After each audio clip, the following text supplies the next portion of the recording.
The number of domestic violence cases continues to rise annually in Rockford. A group at Court Street United Methodist Church is responding to the mayor's public call to action, trying to let more people know there are resources out there for those who need help. David Greenberg explains how a few meetings could save lives in tonight's State Line Strong. And my first experience as a child was seeing my next door neighbor run out of the house in her nightclothes because her husband was beating her in the house. Helen Gibbons says domestic violence has impacted her life from the time she was a young girl to her first marriage. I did face him face to face with his gun in my face. None more memorable than the time she says her first husband tried to kill her. I went into the kitchen in our home in Chicago. I went into the kitchen, and in one motion, I lit a match. I had an old-fashioned stove. I reached over this way to light the burner. I stepped back like this, and the oven doors blew off. My husband had come in and turned the gas on the stove, knowing I was going to cook. Gibbons is one of many sharing emotional stories at Domestic Violence Outreach Committee meeting. Exactly. And that didn't exist. Mm-hmm. The group is joining the city and other faith leaders across Rockford in a desperate push to save lives. That was a great day, wasn't it? It was. Yeah, it was really nice. Barbara Ferry says she organized the group after realizing what so many are going through behind closed doors. We all know people that have been victims of domestic violence. We just don't realize it.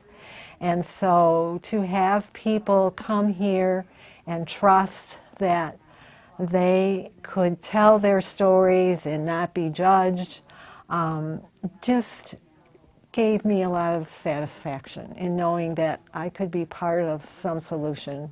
That solution is something Rockford leaders are focusing on right now.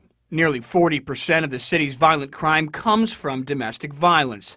Counselors say the number should actually be higher, considering survivors will on average endure 6 to 8 incidents of abuse before seeking help. When we first met, basically people came in and told their stories, and we just listened and supported each other. I'm not a trained counselor. I'm just a member of this church with a passion for helping people.